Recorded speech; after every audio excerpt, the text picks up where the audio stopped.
ഞാനിപ്പോൾ നിൽക്കുന്നത് പുഞ്ചിരിമട്ടം എന്ന് പറയുന്ന സ്ഥലത്താണ്. അതായത് മുണ്ടക്കൈ ചൂരൽമല ദുരന്തമുണ്ടായി ഇതിന് മുകളിൽ നിന്നാണ് ഉരുൾ പൊട്ടി വരുന്നത്. ആദ്യം തകർത്തെറിഞ്ഞ ഗ്രാമം ഈ ഒരു ഭാഗത്തായിരുന്നു. അന്ന് നമുക്കറിയാം, അന്ന് മുണ്ടക്കൈയിലേക്ക് രക്ഷാപ്രവർത്തകർ എത്തുന്നു. അതിനുശേഷം രണ്ടാമത്തെ ദിവസമാണല്ലോ സ്വാഭാവികമായും നമ്മളെല്ലാം ഇങ്ങോട്ട് എത്തുന്നത്. അതിന് മുണ്ടക്കൈയിൽ ഈ തിരച്ചിൽ തുടർന്നുകൊണ്ടിരുന്ന സമയത്താണ് സൈനികർ നമ്മളോട് പറയുന്നത്, ഞങ്ങൾ പുഞ്ചിരിമട്ട് ഭാഗത്തേക്ക് പോകുന്നുണ്ട്, മട്ടം ഭാഗത്തേക്ക് പോകുന്നുണ്ട്, അവിടെ ഇനിയും മൃതദേഹങ്ങൾ ഒരുപാട് ഉണ്ടാകാനുള്ള ഒരു സാധ്യതയുണ്ടായിരുന്നു. അതിനുശേഷം നമ്മൾ അന്ന് നടന്നു വരുന്ന മുണ്ടക്കയിൽ നിന്ന് നടന്നു വരുന്നത് ഈ കല്ലുകളൊക്കെ കൂടിക്കിടക്കുന്ന ഈ ഒരു പ്രദേശത്തു കൂടിയാണ് നമ്മൾ മുണ്ടക്കയിൽ നിന്ന് നടന്നു വരുന്നത്. അന്ന് ഇവിടെ വലിയ രീതിയിൽ ചെളിയും അടിഞ്ഞ് ഇതിൻ്റെ ഈ പാറക്കെട്ടുകളുടെ ഇടയിൽ കൂടിയാണ് നമ്മൾ നടന്നു വരുന്നത്. ആ സമയത്തൊക്കെ നടന്നു വരുന്ന വഴിയിലൊക്കെ മൃതദേഹം കണ്ടെടുക്കുന്നുണ്ട്.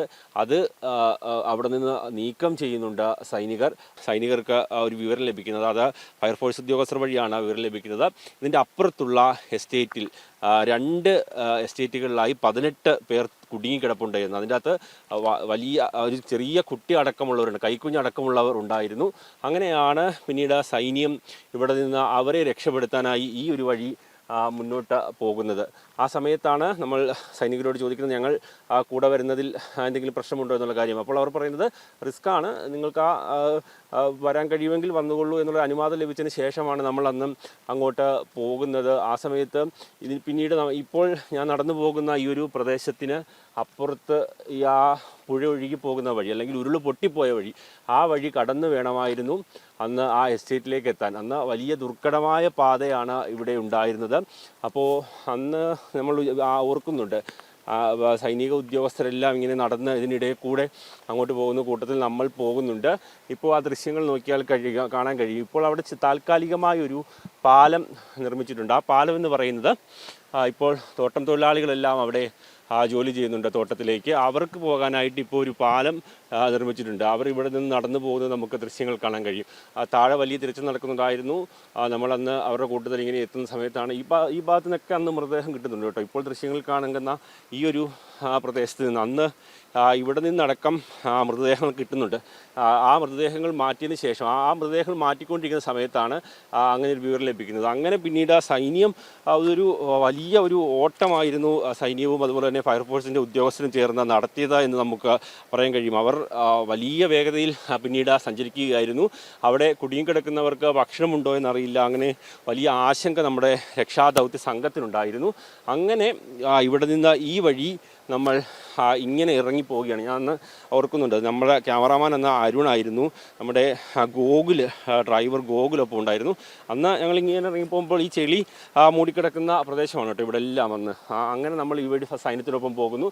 പിന്നീട് ഈ വഴി നടന്നു പോയി ഇപ്പോൾ ആളുകൾ കടന്നു പോകുന്ന വഴി അവരൊരു വടം, അത് അന്ന് ഫയർഫോഴ്സുകാരാണ് ആ വടം വലിച്ചെറിഞ്ഞ് ആ മരത്തിലേക്ക് ബന്ധിപ്പിക്കുന്നത്. അങ്ങനെ താൽക്കാലികമായി ഒരു മുളങ്കമ്പ് അല്ലെങ്കിൽ ഒരു കവുങ്ങിൻ്റെ കമ്പ് കുറുകെ ഇട്ട് അതിന് മുകളിൽ കൂടെ നടന്നിറങ്ങി പിന്നീട് ആ വടത്തെ വലിഞ്ഞു കയറിയാണ് ആ എസ്റ്റേറ്റിലേക്ക് കിടക്കുന്നത്. ഇപ്പോൾ തൊഴിലാളികൾ നടന്നു പോകുന്ന ആ ഒരു ഭാഗമുണ്ടല്ലോ മുകളിലേക്ക്, അതാണ് ആ എസ്റ്റേറ്റിലേക്കുള്ള ഭാഗം. അവിടെ നിന്ന് പിന്നെ നടന്നു പോയി ആ 2 എസ്റ്റേറ്റിൽ കുടുങ്ങിക്കിടക്കുന്ന 18 പേരെ രക്ഷപ്പെടുത്തിക്കൊണ്ട് അന്ന് ഇറങ്ങി വന്ന ഒരു സാഹചര്യം ഉണ്ടായിരുന്നു. ആ ദുരന്തത്തിൻ്റെ ഏറ്റവും പ്രധാനപ്പെട്ട ഒരു രക്ഷാപ്രവർത്തനം നടന്നത് ആ മണിക്കൂറിലായിരുന്നു. ഏകദേശം 3 മണിക്കൂർ എടുത്താണ് അന്ന് അവിടെ എത്തുന്നത് മുണ്ടക്കൈയിൽ നിന്ന്. അതിൽ തന്നെ ഏറ്റവും പ്രധാനപ്പെട്ടത് അന്ന് വൈകുന്നേരം മുണ്ടക്കൈയിൽ ചൂരൽമലയിലും പുഞ്ചിരിമട്ടും അതിശക്തമായ മഴ പെയ്തുകൊണ്ടിരിക്കുകയാണ്. പക്ഷേ എല്ലാവരോടും രക്ഷാപ്രവർത്തനം നിർത്താൻ പറഞ്ഞ ഒരു സമയമുണ്ടായിരുന്നു അന്ന്. പക്ഷേ അന്ന് രക്ഷാപ്രവർത്തനം നിർത്താതിരുന്ന ഒരൊറ്റ വിഭാഗം നമ്മുടെ അഗ്നിശമന സേന അല്ലെങ്കിൽ നമ്മുടെ ഫയർഫോഴ്സ് ഉദ്യോഗസ്ഥരായിരുന്നു.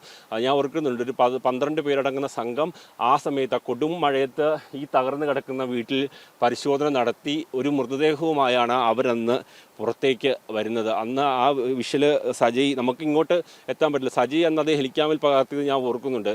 ആ ഓറഞ്ച് യൂണിഫോമും ധരിച്ച് ആ 12ഓളം വരുന്ന ഫയർഫോഴ്സ് സംഘം അവിടെ തിരച്ചിൽ നടത്തി മൃതദേഹവുമായി കടന്നു വരുന്നത്. ഏകദേശം 3 മണിയായ സമയത്ത് മുഴുവൻ രക്ഷാപ്രവർത്തനവും നിർത്തിവെക്കാനെന്ന് ആവശ്യപ്പെട്ടിരുന്നു. കാരണം അതിശക്തമായ മഴയായിരുന്നു അന്ന് പുഞ്ചിരിമേട് ഭാഗത്ത് ആ വൈകുന്നേരം പെയ്തത്.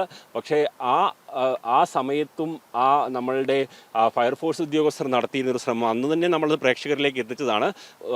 പല ദുരന്ത ഭൂമികളിലും അതിനു മുമ്പ് നമ്മൾ റിപ്പോർട്ടിങ്ങിനൊക്കെ പോയിട്ടുണ്ട്. പക്ഷേ ഇവിടെ കാണുന്ന അവസ്ഥ അങ്ങനെയായിരുന്നില്ല. നമ്മൾ കടന്നു വരുന്ന വഴികളിലൊക്കെ ബിൽഡിങ്ങിൻ്റെ അവശിഷ്ടങ്ങളിടയിലും കല്ലുകൾക്കിടയിലും മൃതദേഹങ്ങൾ കാണുന്ന ഒരു അവസ്ഥ, ആ ഒരു അവസ്ഥയിൽ കൂടെ കടന്നു പോകുന്ന ഒരു സാഹചര്യം അന്ന് പിന്നീട് കുറേ നാളുകൾ നമ്മളെ വേട്ടയാടുന്ന ദൃശ്യങ്ങൾ തന്നെയായിരുന്നു അത്. എന്തായാലും ഇപ്പോഴും ആ രക്ഷാപ്രവർത്തനം, ആ മണിക്കൂറുകൾക്കുള്ളിൽ കേരളം കണ്ട ഏറ്റവും വലിയ രക്ഷാപ്രവർത്തനത്തിൻ്റെ മണിക്കൂറുകളാണ് ആ ഓർമ്മയിലേക്ക് തങ്ങി നിൽക്കുന്നത്. കാരണം അത്രത്തോളം ശ്രമകരമായിട്ടാണ് ആ അപകടത്തിൻ്റെ വ്യാപ്തി കുറയ്ക്കാൻ പുലർച്ചെ മുതൽ നമ്മളുടെ എല്ലാ വിഭാഗം ജനങ്ങളും അതുപോലെ തന്നെ മറ്റ് സന്നദ്ധ സംഘടനകളും എല്ലാം ഒരുമിച്ച് കൂടിയത് എന്നുള്ളതാണ് ഏറ്റവും പ്രധാനപ്പെട്ട കാര്യം. ക്യാമറാമാൻ ജിതിനൊപ്പം ആസിം മുഹമ്മദ്, ന്യൂസ് മലയാളം.